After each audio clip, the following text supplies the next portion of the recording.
खुलुमबाय फुंबिलिनि रादाबखौ फरायदों आं राजीव बसुमतारी। बड'लेण्ड सोमावसारनायाव मुंख्लं जानाय नखरफोरनो थाबैनो अनसुंथाइ होजोबनो गोख्रों दाबि दैखांदों मुंख्लं नखरफोरा। आलादा रायजो बड'लेण्ड सोमावसारनायाव गोबां रोजा बर' सुबुंफोरा गावनि आंगो जिउखौ खोमानो गोनां जादोंमोन। नंगौ, सोमावसारनायाव मुंख्लं जानायनि थाखायनो बर'फोरनि गेजेराव बिएससि, बिटिसि आरो बिटिआर खेबथाम गोरोबथा जालांबाय आरो मुंख्लं नखरा मोननांगौखौ मोनैनि जाहोनाव गोथै दुखु मोननायखौ फोरमायदों बाक्सा जिल्ला बड'लेण्ड मुंख्लं नखरारि आफादा। आसाम सोरखार आरो बिटिआर सोरखारा बड'लेण्ड मुंख्लं नखरफोरनो अनसुंथाइ होजोबनो हायैखौ लानानै रागा जोंखांनाय आरो दुखु मोननायखौ फोरमायदों।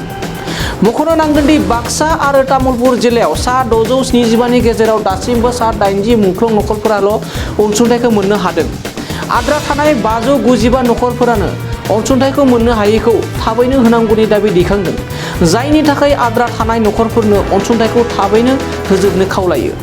खुंथाय गोहोनि सरकारा मुंख्लं नखरफोरनो 5 लाख रांनि अनसुंथाइखौ थाबैनो होजायोब्ला एबा होआब्ला फैबाय थानाय समाव गोख्रों सोमावसारनाय थांखि लागोन होननानै बाक्सा जिल्ला बड'लेण्ड मुंख्लं नखरारि आफादनि आफादगिरि सन्दीप बर'आ खौरां बिजोंनि गेजेराव गोख्रों फोरमायो। दिनैहाय जोङो मुंख्लं नखरनि जानानै जोङो बेखौनो बुंनो सानो दे दिनैहाय जोंनि बिमा बिफा, बिदा फंबाय, बिब' बिनानावफोरा दिनैहाय बिसोरो गावसिनि बेसेन गोसा जिउखौ बावनानै बिसोरो मुंख्लं जालांबाय। दिनैहाय बिसिनि मुंख्लंआ जेबो बेसेन गैया नामा? बिसिनि नखरनि जानानै दिनैहाय जोङो बिमा खोमानांदों बा बिफा खोमानांदों बा बिदा फंबाय, बिब' बिनानाव खोमानांदों। जोङो बिसिनि थैनायनि जिहेथु मोननांगौ अनसुंथाइ, बे अनसुंथाइखौहाय जोङो दिनैसिमबो मानो मोननो हायाखै, मानि थाखाय बेखौहाय जोङो मोनथिनो लुबैयो। आरो दिनैहाय बिटिआरनि चिफ प्रमद बर'आ बानासुर फोथारावहाय बियो रोखा रोखायै बुंदोंमोन, बिथङै बुंदोंमोन मुंख्लं नखरफोरनो सासे 4th ग्रेडआवहाय साख्रि होगोन होननानै आरो गंसे न' लुनानै होगोन होननानै। दिनै बिथाङा चिफ जानानैबो दिनैहाय बे मुंख्लं नखरफोरनो दिनैसिमबो अनसुंथाइ होनायनि रायलायनायखौ जोङो खोनानो मोनाखै।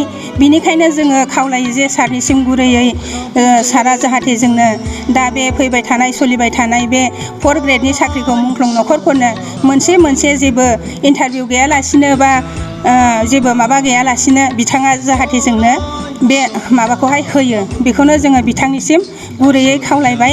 जाहाथे जोङो बे 5 लाख रांखौबो जोङो थाबैनो मोनो आरो जोंनो जुदि बे 5 लाख रांखौ थाबैनो बिथाङा होनायनि राहा लायाबा जोंबो माबा मोनसे सोमावसारनायनि लामायाव जोंबो आगान सुरगोन। जोङो बेखौनो बिथांनिसिम गुरैयै खावलायहरनाय थाबाय।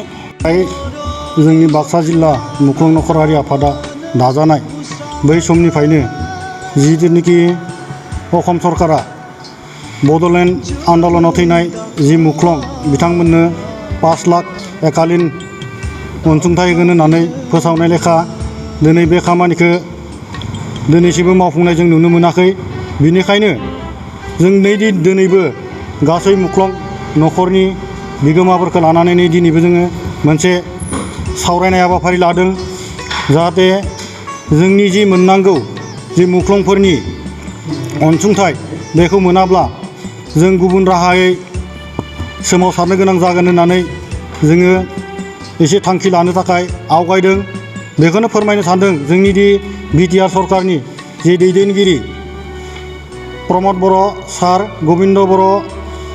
गबिन्द बसुमतारी सार, लोगोसेयावनो हाग्रा बिफाननि मिनिस्टार रन्जित बसुमतारी सार बिथांमोना जे जोंनि बर' आन्दलनाव जायफोरा मुंख्लं जालांबाय बिथांमोननि जिउमाखौ मान होनानै जाहाथे गभर्नमेन्टआ एबा सरकारा फोसावनाय लेखा दिनैनि समनिफ्रायनो जाहाथे जोंनो 5 लाख रां अनसुंथाइ बे रां होनाय खामानिखौ थाबैनो मावफुंना होयो।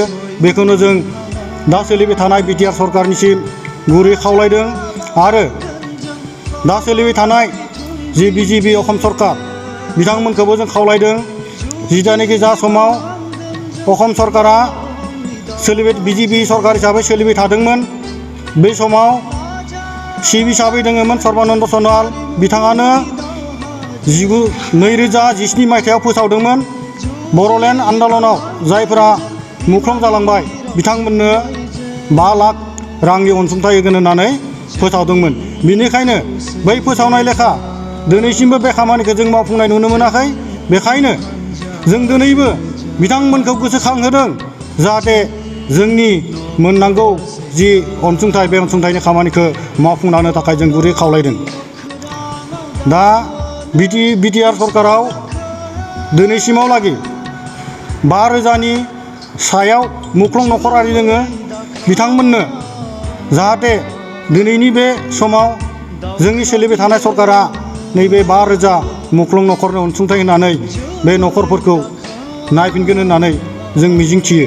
बाक्सा जिल्लायाव बेसेबांसो दङ? बाक्सा जिल्लायाव 657 नखरफोरा दा बड'लेण्ड मुंख्लं जाना दङ।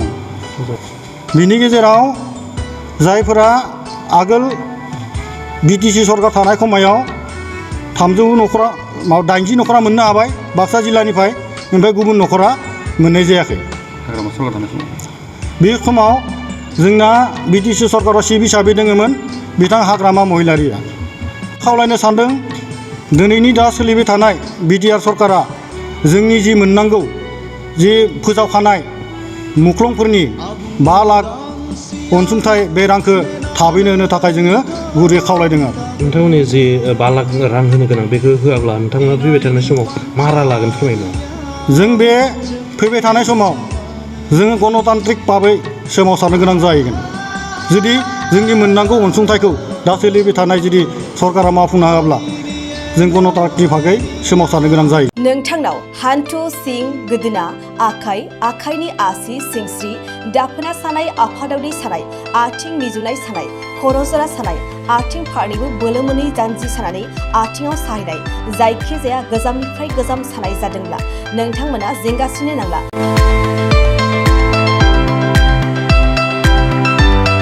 नोंथांमोननि थाखाय खम बेसेनावनो लाबोदों फिल नेचार जइन्ट पेन वेल। बे थाव मालिसखौ फुनोब्लानो नोंथांनि गासै सानाय जेंनाया खारगोन। अब्ला मानोथो गोबाव खालामखो? अर्डार आरो गोबां मोनथिनो थाखाय नैबे जानबुं नङाव फन खालाम 9974030738।